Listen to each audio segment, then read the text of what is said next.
saw my wife entering an abandoned building. She didn't think I know, but I planned sweet revenge. I don't even know how to start this or where to start from. I feel so mad and irritated, and at the same time, I'm glad that I took my revenge. You all wouldn't believe what I'm about to say, and I know some of you will judge me about my revenge.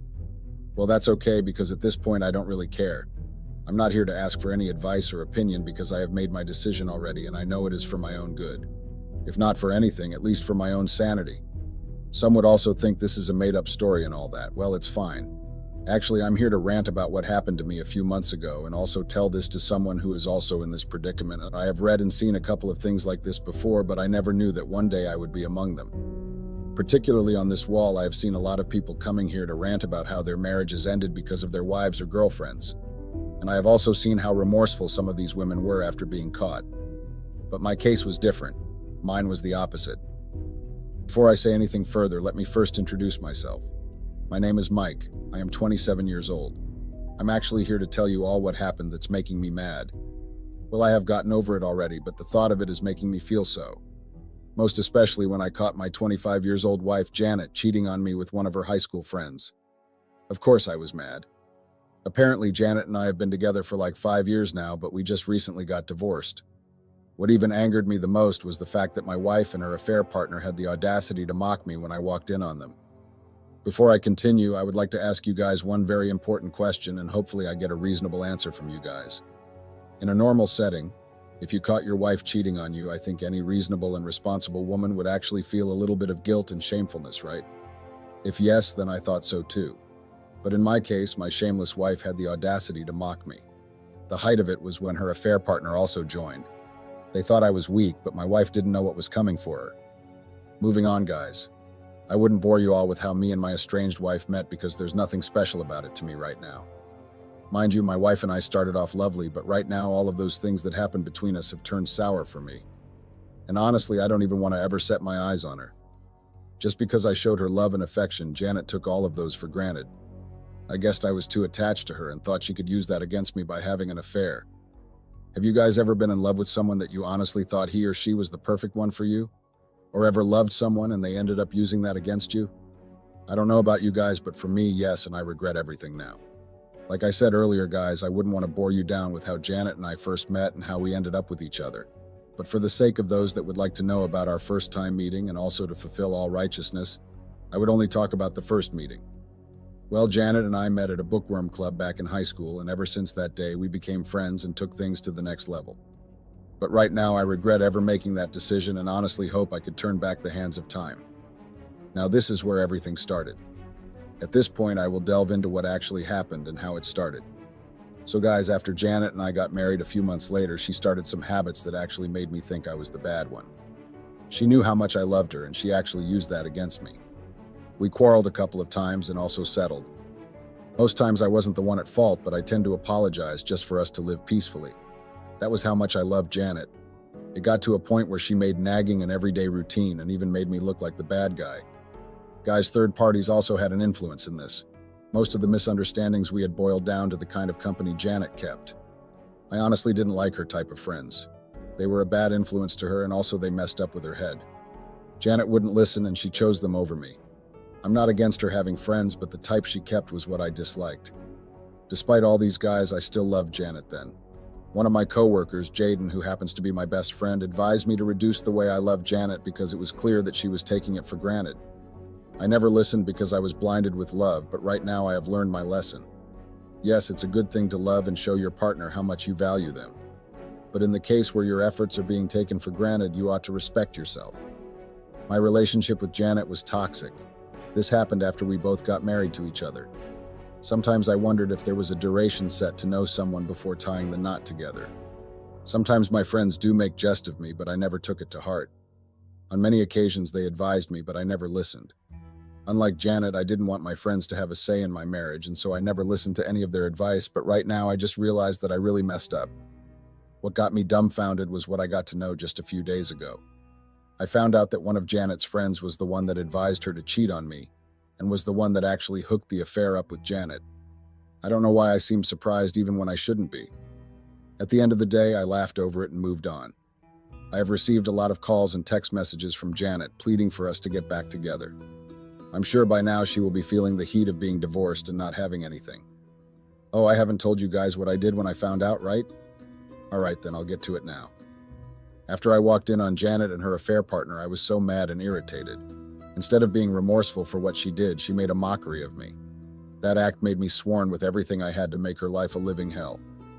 Prior to that incident, Janet was a full-time housewife. She had no job or anything doing that could fetch her money.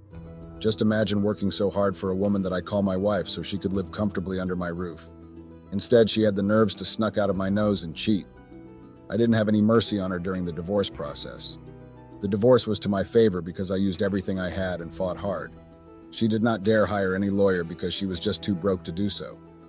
I also stopped all the monthly payments to her accounts and also blocked the joint account we both shared together. Janet was so lucky that I didn't borrow money in her name. If not, she would have been in a huge debt right now. I seized the cars that were in her possession and also threw her out of my house. Right now, I'm no longer living at that house anymore. I have sold it out. By now, the news must have gotten to her. I know how much Janet loved that house. She, no longer being able to have access to it, would definitely get to her. I have nothing to lose. In fact, I just got myself a new apartment. A week after our divorce, I found out that those of her friends that were feeding her with bad advice have also thrown her out. The so-called boyfriend dumped her after they both spent the little change she got in court out of pity. Rumors had it that her friends were jealous of her because she was the only one amongst them that was married and lived comfortably without having any job, whereas they had to fend for themselves and had no one to do that for them. If truly that was the case, then Janet was so foolish to fall into that trap. By now, she will have understood why I didn't like the kind of company she kept.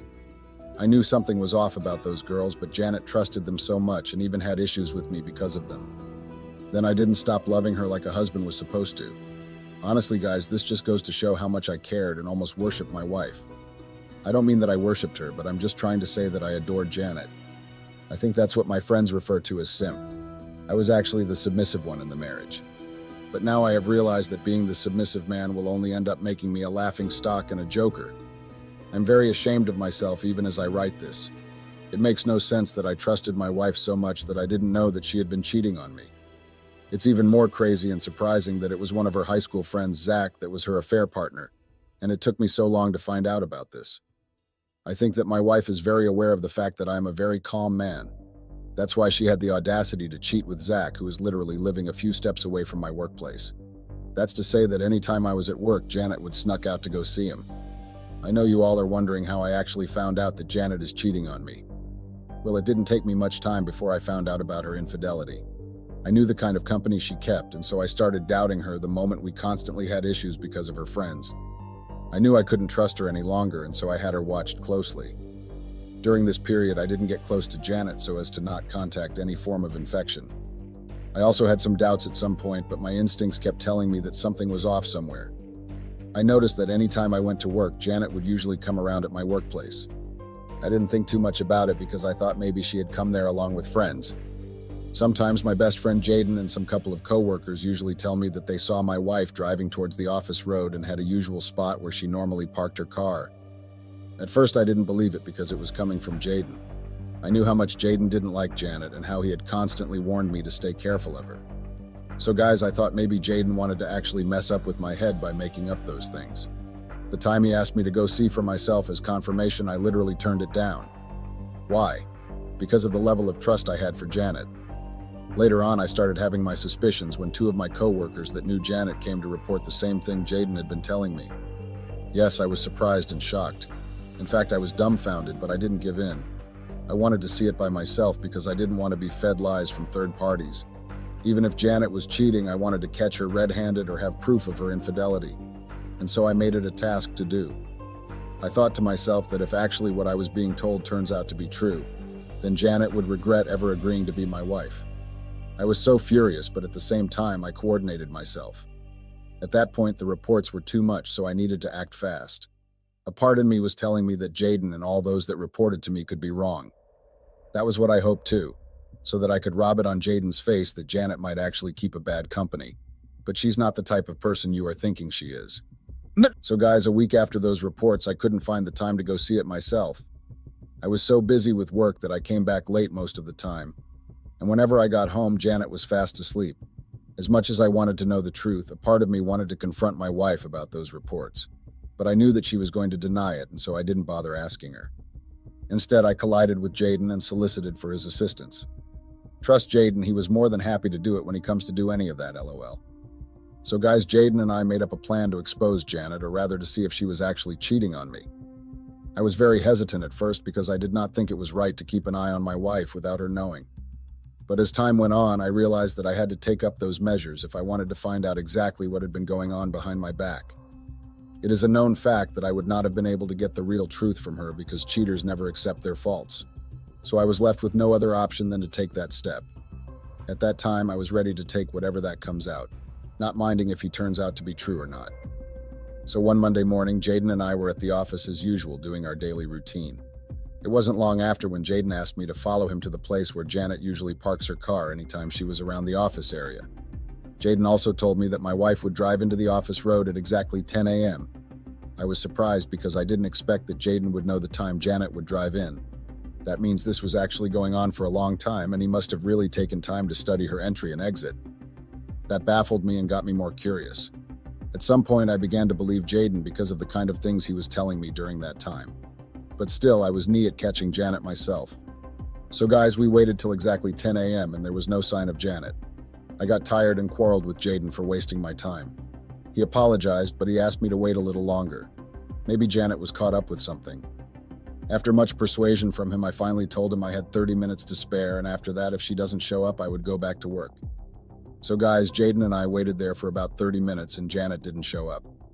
At that point, I had already given up and I was ready to go when a sound that seemed to be that of an engine car was approaching us from a distance. It was then I turned to see what was coming. Jaden and I hid in a corner to watch what was coming. Guys, guess what? Jaden didn't lie. The car that was approaching our direction was Janet, my wife. Apparently, I later got to know after the whole scenario that she was cut up with something on her way. That's why she didn't make it to the usual 10 a.m. She arrived at 11:30 a.m. So guys, Jaden and I then watched her parked at the usual spot they do tell me about. After a few minutes in the car, Janet came down and entered a dilapidated building. This building had been abandoned for such a long time but was recently inhabited by a group of bad guys. I didn't understand what in God's name Janet was looking for, or who she came visiting. Obviously, there was no sign of her friends, so who was she looking for?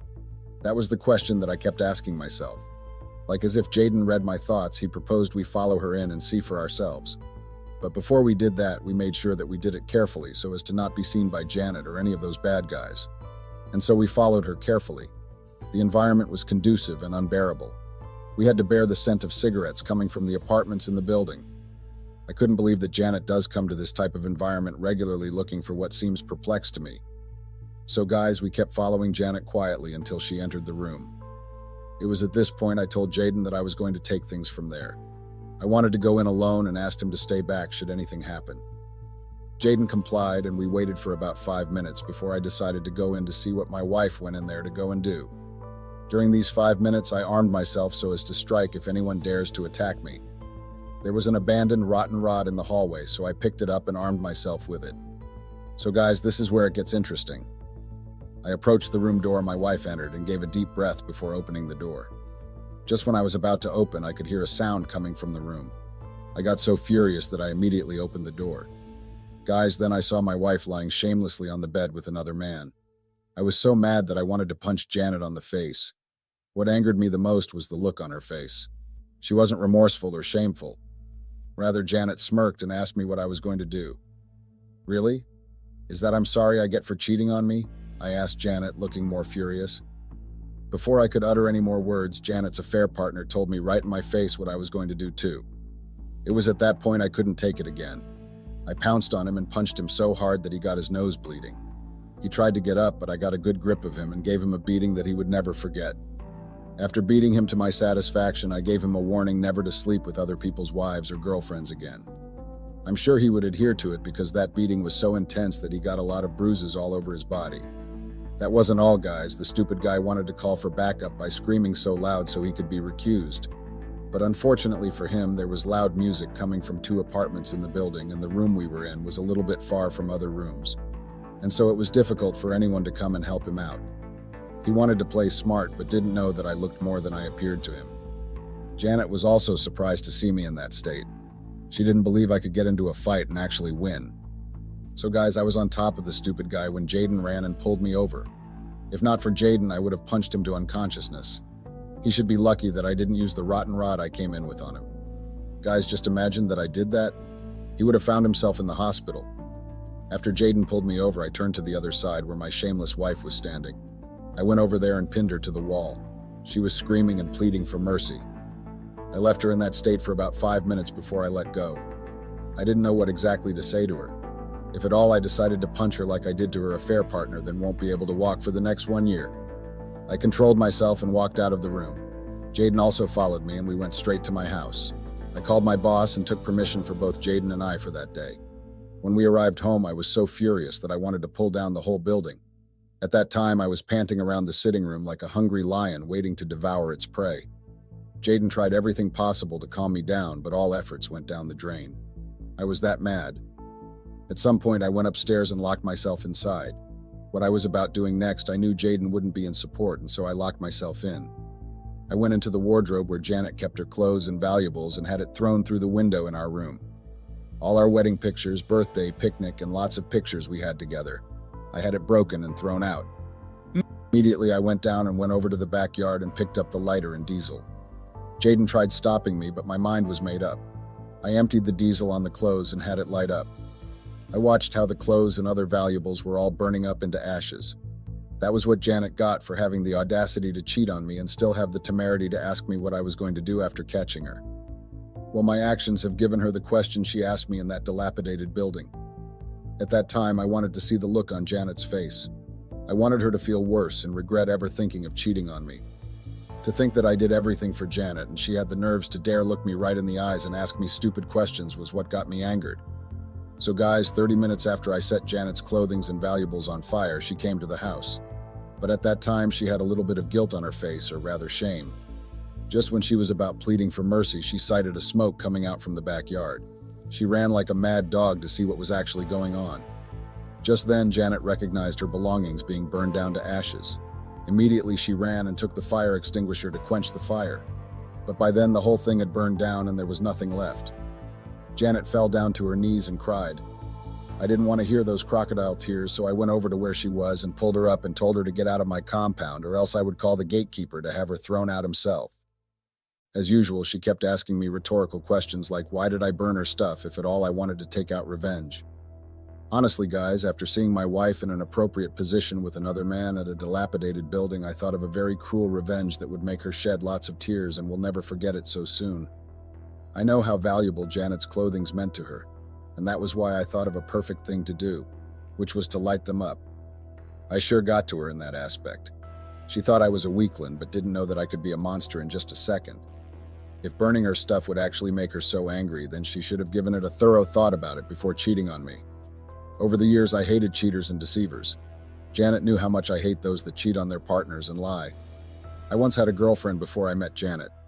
That relationship didn't work out because of her infidelity. I confided in Janet about it, and she decided to do it so she could see my reaction. Unfortunately for her, she got worse and had herself to be blamed for it. I feel no remorse or whatsoever about my cruel revenge, and honestly, she doesn't know what's coming for her. Update. Hi guys, I'm back, and I'm more than ready to share this update with you all. Before I continue, I would like to first appreciate you all for all the comments. I have seen both nice and nasty comments, and I would like to say thank you all. I appreciate them. I don't take any of it for granted. Some of you said I was too brutal in taking out my revenge, right? Maybe I was. But honestly, I don't regret any of those punishments I gave Janet. If that would satisfy me, yes it would. Moving on, guys, after I threw Janet out of the house, she shamelessly went over to live with her affair partner. I also learned that those that hooked her up with the guy have cut all forms of communication with her. Well, I don't really care. Right now, I'm kneeling on her by signing the divorce papers and have it sent back to me. I can't stand her sight for a moment because of how disgusting she is right now. She's trying all her possible best to have us come back together, but I will not allow it. I have discussed with my lawyer and also made some necessary arrangements.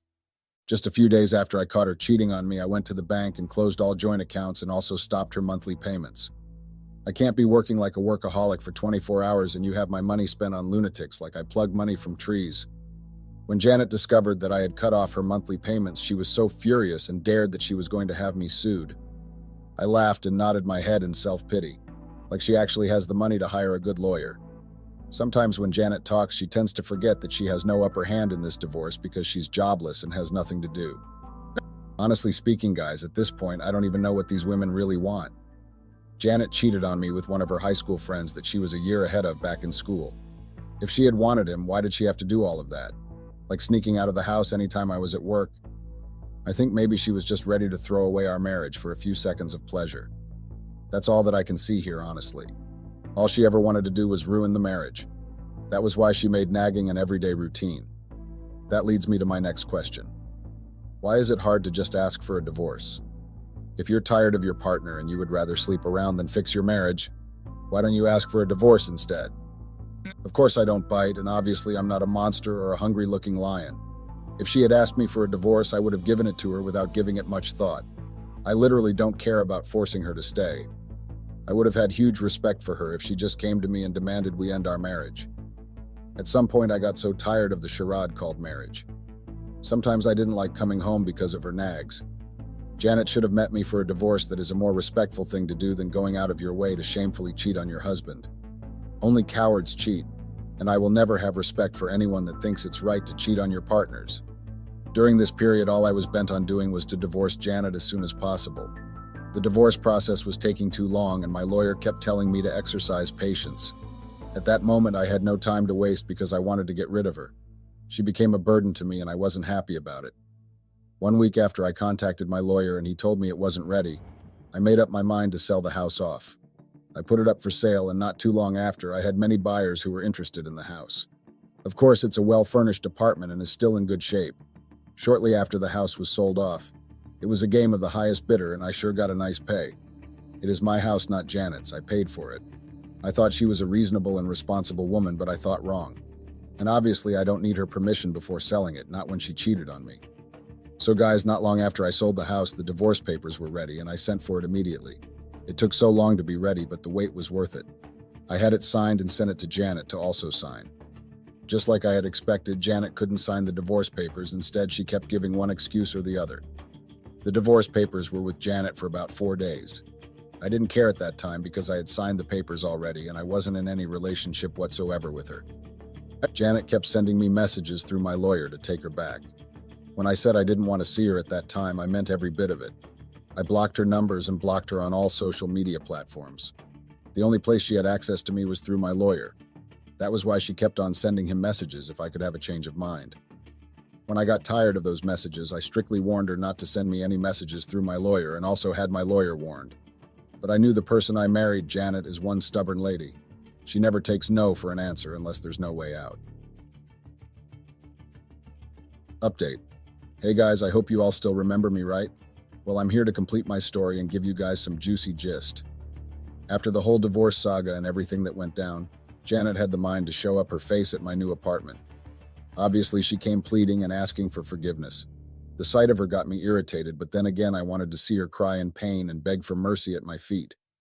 Of course, I showed no sign of remorse. In fact, I had her bundled up and thrown out of the compound. I made it clear to her that I don't want to have anything to do with a cheater and shameless woman like her. I wasn't moved by the crocodile tears and the charade she put on in my compound.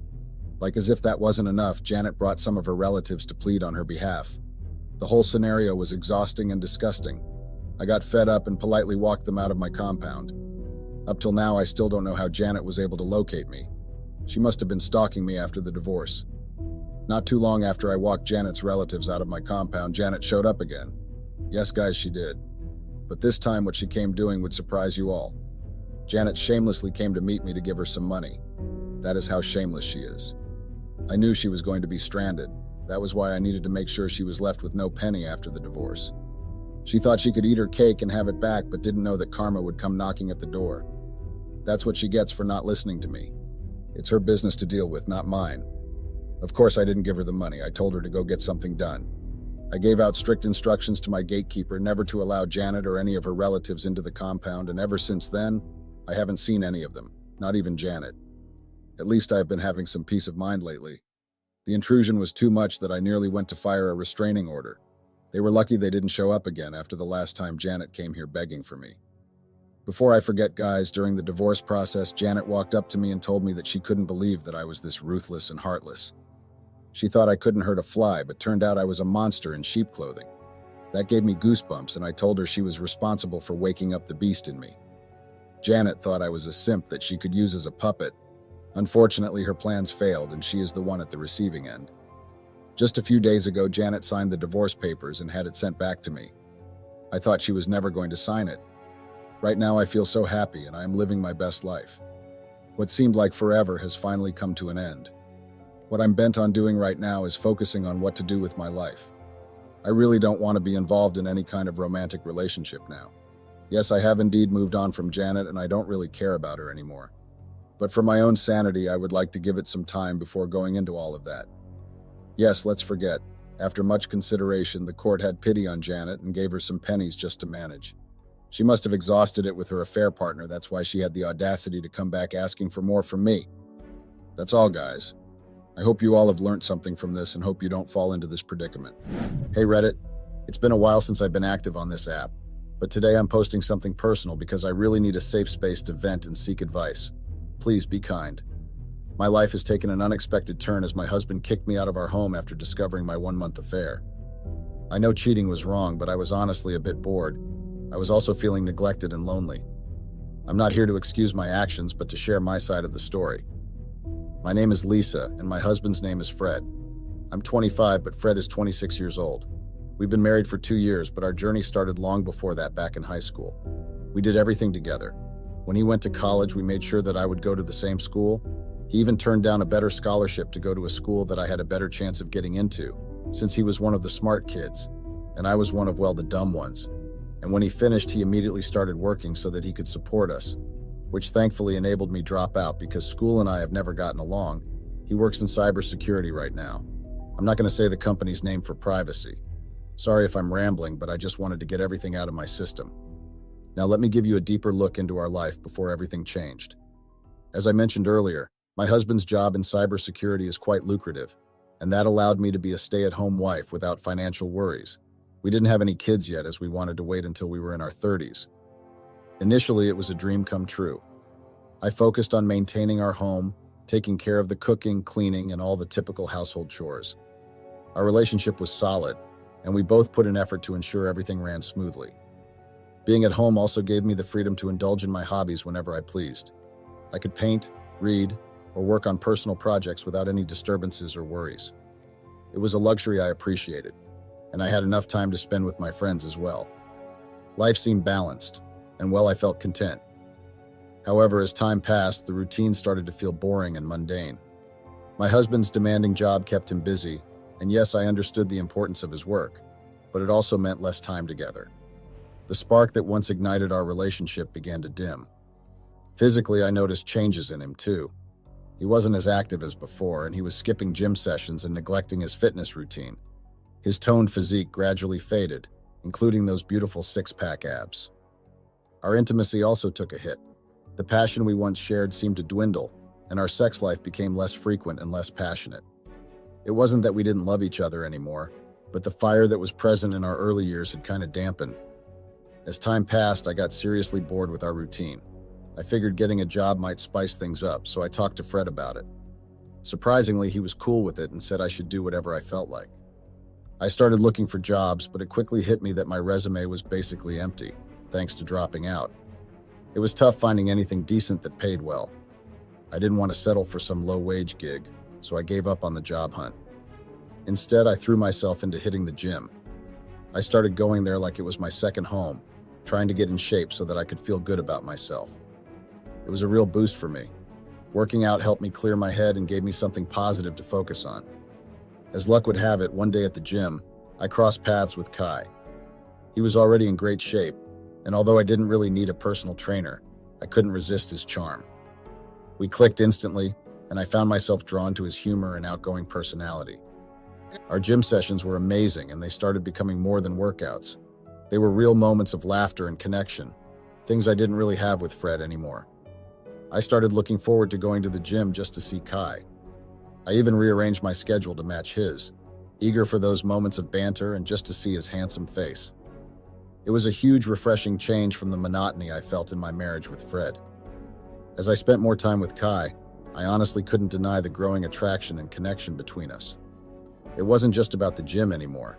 We started hanging out outside of workout sessions. Kai was a breath of fresh air compared to my husband Fred, who always seemed preoccupied and busy with work and other commitments. Well, I soon saw myself resenting Fred more and more. He just seemed to have a vibrant life outside of our home, while I felt trapped in this routine that was slowly suffocating me. Kai, on the other hand, brought excitement and joy into my life.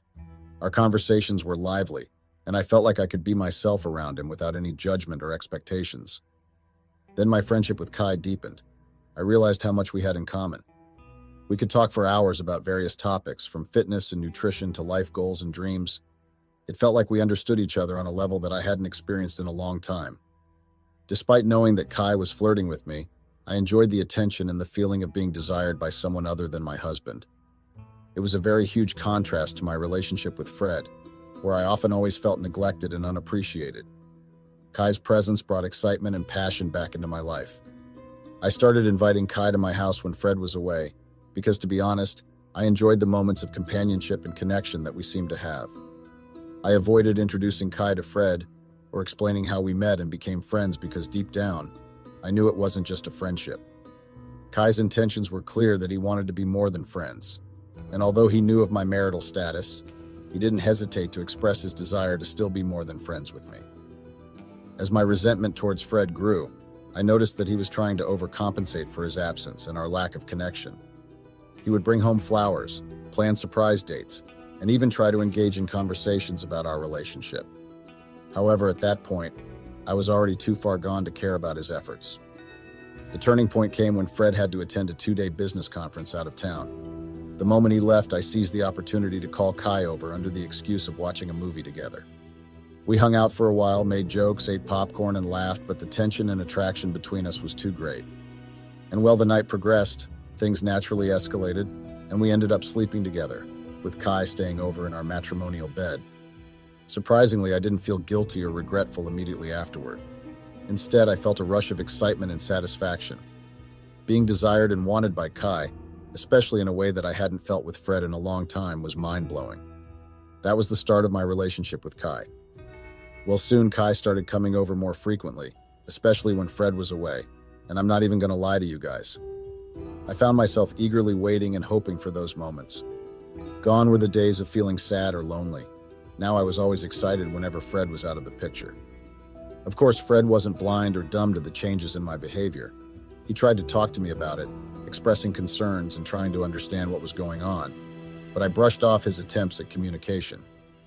I was too caught up in the thrill and rush of my relationship with Kai. In my mind, I had convinced myself that I had the best of both worlds. On one hand, I had a stable and secure marriage with Fred, who provided for me and took care of our household. On the other hand, I had Kai, who fulfilled my physical and emotional desires in ways Fred couldn't. It felt like having the perfect balance, a secret spice that added excitement to my otherwise mundane life. However, there were some downsides to my relationship with Kai that I chose to overlook. One of the major issues was his constant requests for money.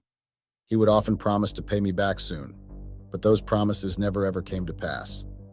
I justified his behavior by chalking it up to his forgetfulness or temporary financial struggles. After all, I was still financially supported by Fred, so I didn't see it as a significant problem at the time. Of course, during our affair before Kai finally found out, there were definitely some close calls that made us realize the crazy risks we were taking. One incident stands out strongly in my memory, LOL. Fred had gone on a road trip with some buddies. Kai and I had just finished having sex, and we were relaxing at home when I suddenly heard the unmistakable sound of Fred's sports car pulling into the driveway. My heart legit skipped a beat, and panic well started to set in because I realized that Fred was unexpectedly home. He usually informed me beforehand if he planned to come home earlier than he said he would. But this time, there was no warning. Not a text, not a call, nothing. Fred's car was loud and distinctive. Sport cars were a passion of his, so it was easy to recognize. And in that moment, I knew we were in trouble. I hurriedly rushed Kai to get dressed and hid him in Fred's man cave, hoping that Fred wouldn't go there immediately upon arriving home. I had to wait hours until Fred went to bed before I could let Kai out of the house. Kai also started getting possessive, like a typical jealous guy. He always wanted me to take off my wedding ring whenever we were having sex, and I even ended up losing it, which is a shame because I could have pawned it off now. That immediately raised suspicion with Fred. He noticed right away because I never took that ring off. It was a big red flag for him and made him question what was going on. Kai also started telling me how to treat Fred. He pushed me to stop being affectionate with Fred or acting like a wife to him. I went along with it because deep down I was still mad at Fred for neglecting me. I kind of wanted him to feel some of the hurt I'd been feeling, so I treated him poorly, making things even worse between us.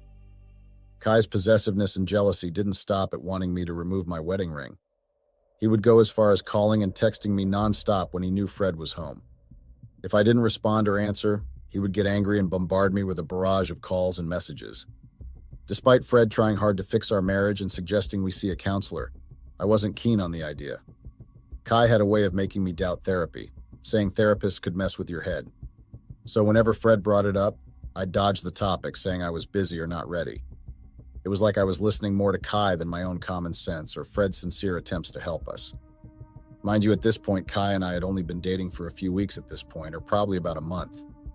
I noticed Fred was getting a bit stingy with money. He became more cautious with money, cutting back on splurging, and moved all our joint account money into his own account, which was quite a lot of money.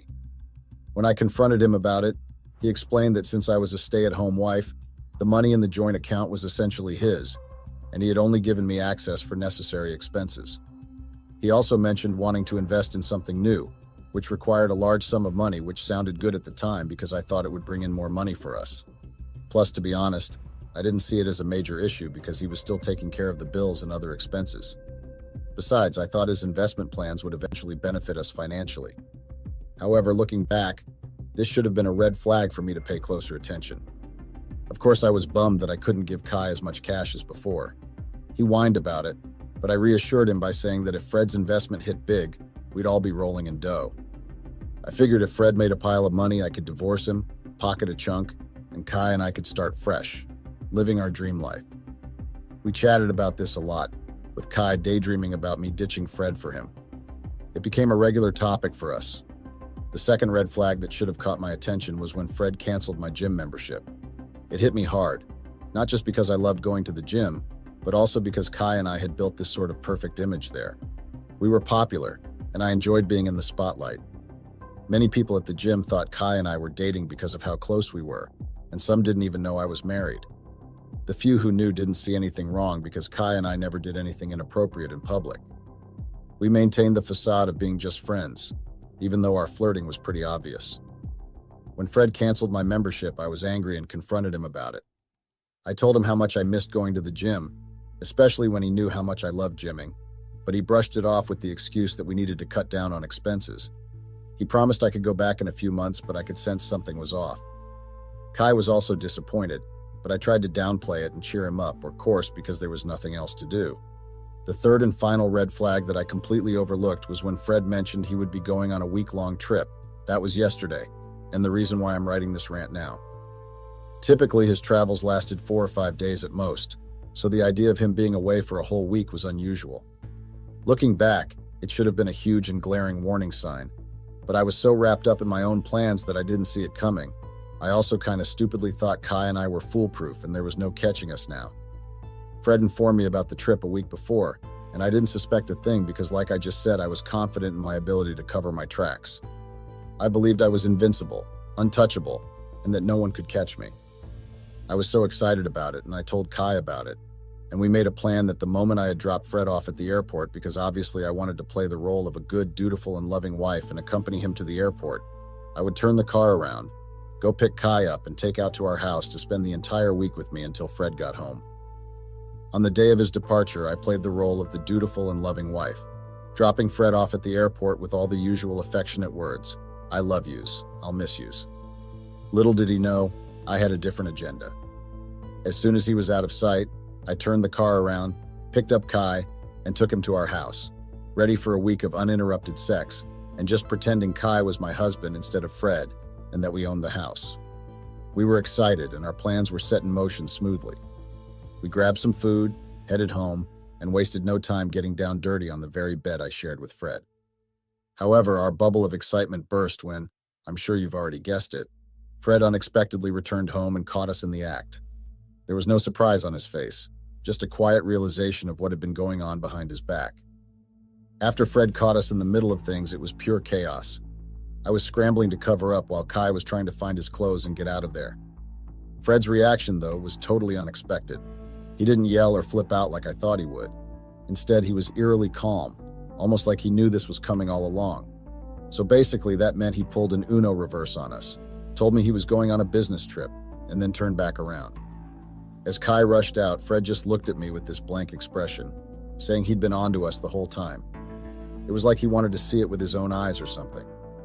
He told Kai to get out, and in no time Kai left. And then surprisingly, Fred left too, leaving me stunned and speechless. The silence that followed was deafening. I kept expecting Fred to come storming back in, shouting and demanding answers, but he didn't. He just left, and that was it.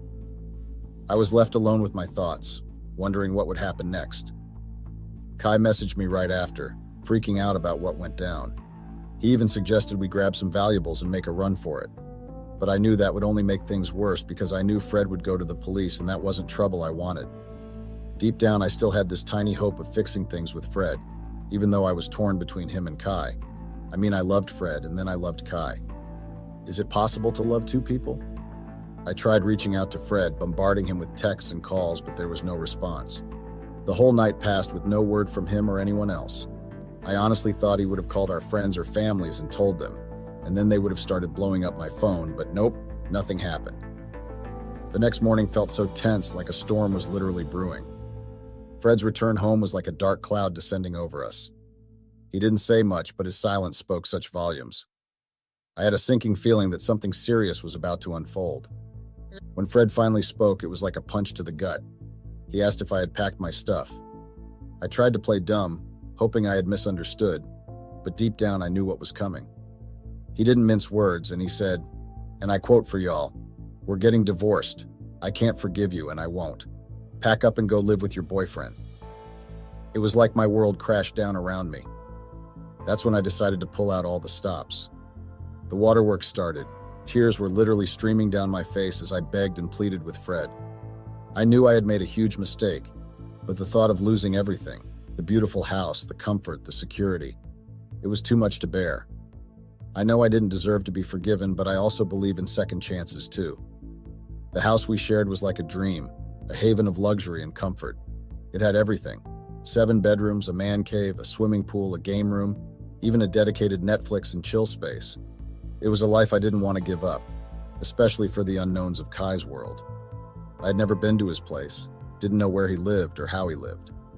The thought of settling for less than what I had grown accustomed to was terrifying, to be honest.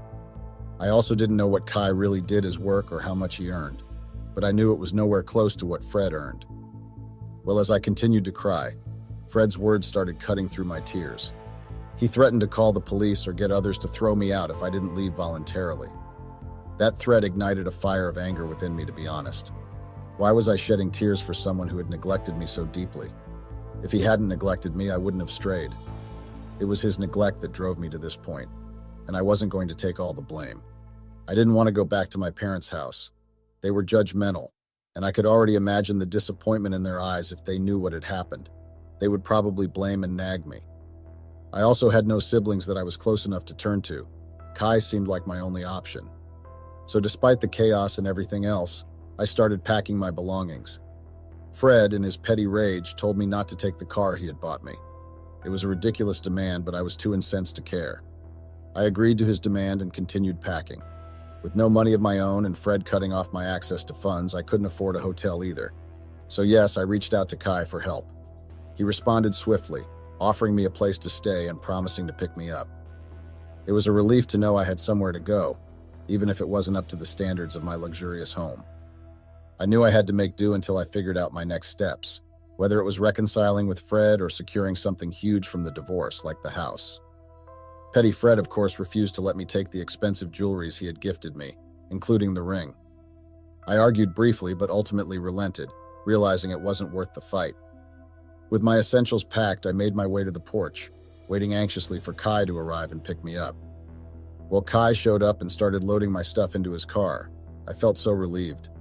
He was really cool about everything, which was a nice change from the drama with Fred. Fred, on the other hand, didn't even bother coming outside to say goodbye. He probably watched from inside, but who knows? Now this is what I need a bit of advice on. Can I actually get the house in the divorce? I don't know how much exactly, but I know Fred makes a ton of money. I don't know much about how divorces work, but I'm hoping there's a way I can get what I deserve. Maybe there are legal tricks or ways to negotiate with Fred that I don't know about. If anyone's been through this and has advice, I'm all ears. This whole situation is overwhelming, but I'm trying to stay strong and figure it out as I go. Update. Hey Reddit, it's me again. I've read through all your comments, the good, the bad, and the ugly. Some of you were nice, but a lot of you were not so nice. Let's address some of the points raised and clear up a few things. First off, yes, I've been labeled as a narcissist and manipulative, and I get it. I messed up and I'm not proud of it. The cheating with Kai was a mistake, a big one, and I take responsibility for it. But let's not overlook the context. Fred's neglect and the strain in our relationship played a significant role. It's not an excuse, just a part of the bigger picture. To those calling this a rage bait or a shitpost or wishing it was, I'm right there with you. I wish this was a fictional story, where I could magically fix everything and go back to my old life when Fred didn't know about Kai. Unfortunately, reality bites hard, and I'm dealing with this whole shit show like in real time. Many of you suggested getting a lawyer, and that's exactly what I plan to do. Money is tight right now, so I'm hoping Kai can lend a hand. I'll need a strong legal defense, especially because I know Fred will want to push hard in the divorce proceedings. Regarding alimony and the divorce, a lot of you said it's a mixed bag depending on state laws, and a lot of you rightfully guessed that I am in America.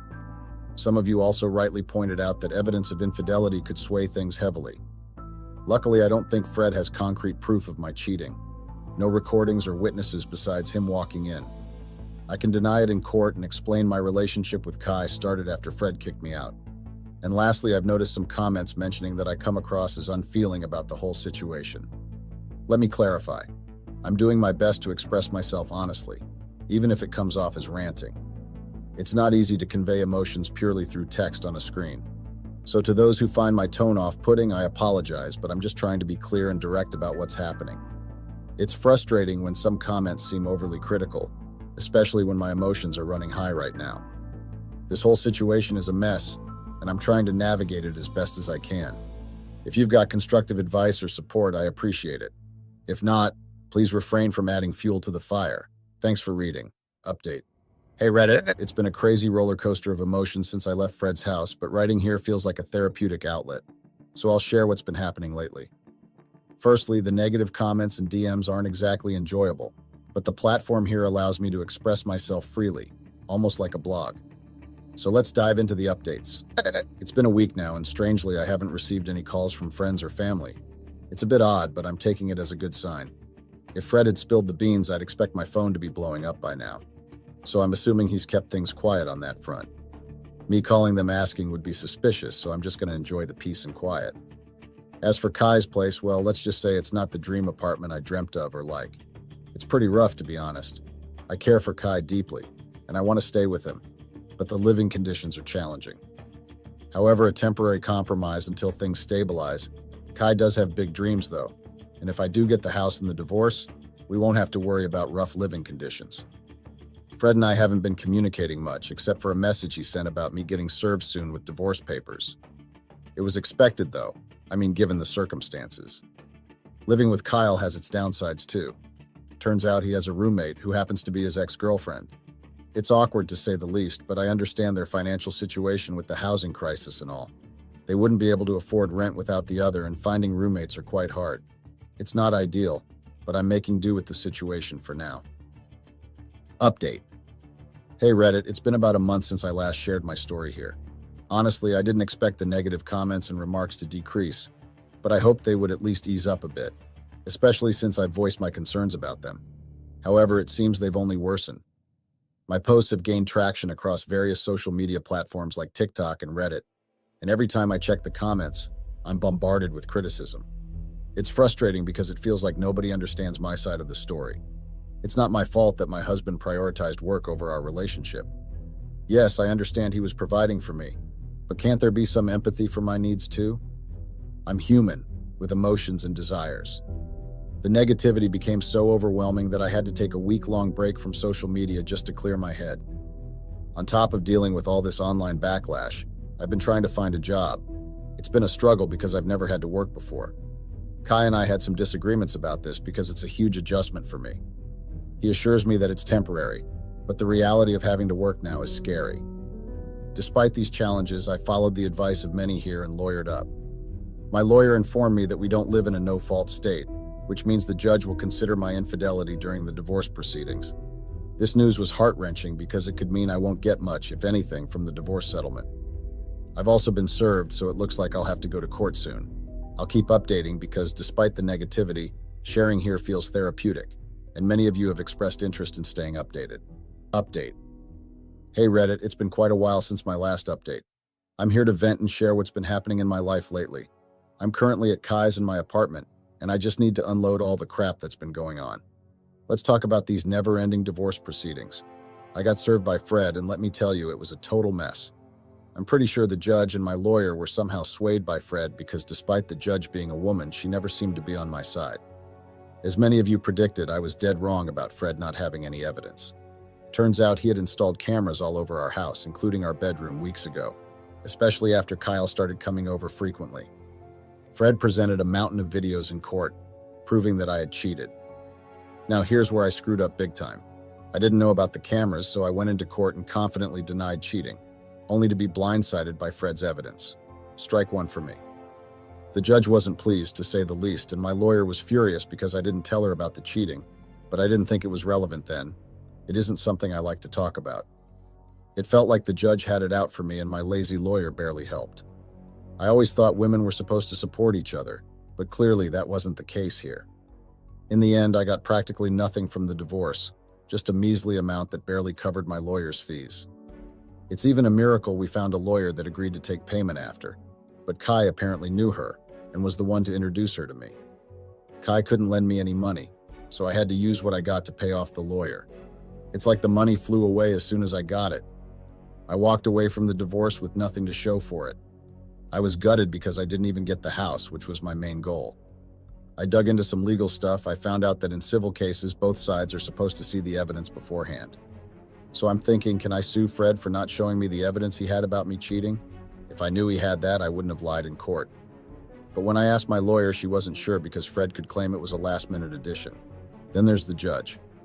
I felt like she was totally biased during the whole thing. Can I take legal action against her too? Can I push this further? Maybe argue that her verdict wasn't fair. And then there's stupid Kai. Right after the court drama, he changed. He started calling me a lost cause, saying that he should have never invested in me anyways. I do not understand, sincerely, because I do not remember one time Kai ever gave me money. So when exactly did he invest in me? He said that he had hoped I would walk away from the divorce with something to show, but I didn't even get anything for all the efforts. We had some heated arguments about everything that went down because I felt like Kai wasn't being fair. I mean, I did my best in a tough situation. What more did he want from me? If he had supported me better financially, maybe I could have afforded a top-notch lawyer. In my mind, a big part of this mess was his fault too. Our arguments reached a boiling point and he stormed off. Now here I am back at the apartment waiting for him to come back while I rant on Reddit to pass the time. I'm sure my enemies will be laughing at me now. Update. Hey Reddit, it's been a while and I'm back to rant about some recent developments. First off, I was shocked and hurt to see some of the messages celebrating how the divorce proceedings went in Fred's favor. It's incredibly cruel and insensitive considering everything I've been through. Recently, I stumbled upon some shocking revelations that left me well shocked. Kai's ex wasn't his ex. She's his current girlfriend. They revealed it to me themselves because now they have nothing to benefit from me again. To be home, though I don't, who was more foolish in this whole mess, me, Kyle, or his girlfriend? They actually believed that I would walk away from the divorce with something substantial, and then Kyle could somehow benefit from it by taking it from me and then ditching me. It's ridiculous. And the worst part is realizing that all the money I gave to Kyle when I was still with Fred was likely spent on his girlfriend. I was furious when I found out, but I had to strategize my next moves carefully. If Kyle and his girlfriend decide to kick me out, I'll end up homeless. Kyle now sees me as a lost cause, someone not worth saving or investing in anymore. I had to plead with him to let me stay a bit longer to figure things out, and thankfully he agreed. However, the atmosphere in the apartment has changed. They're no longer pretending to be awkward around each other, and are now all lovey-dovey, which is shocking and unsettling. I'm in a tight spot financially. I need money to move out and start fresh, but I'm not sure what steps to take. Should I reach out to my family for help? Should I swallow my pride and ask Fred for financial assistance? Perhaps for old time's sake, or maybe if he'll take me back. I'm even considering starting a GoFundMe because I'm desperate for any kind of support or help at this point. It's a really tough situation, and I'm feeling lost and overwhelmed. Update. Hey Reddit, this might be my last update. It sucks seeing my posts blow up when everything's going wrong for me. After the divorce drama, Fred blocked me, then unblocked just to mock me with a link to my post before blocking me again. Ouch. I thought sharing my money struggles would get me some help, but nope, Nada. I'm hitting rock bottom here. Not one of you even reached out to offer help. Kai and his girl kicked me out, despite me begging Fred for help, even showing up at his job. No luck. He just said it's karma and told me to deal. I tried my parents because, like I said, I'm not close to my siblings and I'm sure they'll 100% be on Fred's side. Even my parents have told me they're on Fred's side. They'll let me crash for a bit till I get back on my feet. It hurts that even my own folks are siding with him, but they won't ditch me completely. As for saying I would sue the judge and Fred, I guess I was just ranting because I was angry and just so devastated. I know the judge was fair, the lawyer did her job with the evidence I provided, and I won't sue Fred because I do kind of deserve a bit of what happened. It's tough realizing nobody's got my back, not even friends or family. With no support, I'm honestly lost on what to do next. This might be my last update as I figure out this mess on my own. Goodbye, y'all were horrible. I won't miss you all, though I will miss the ranting.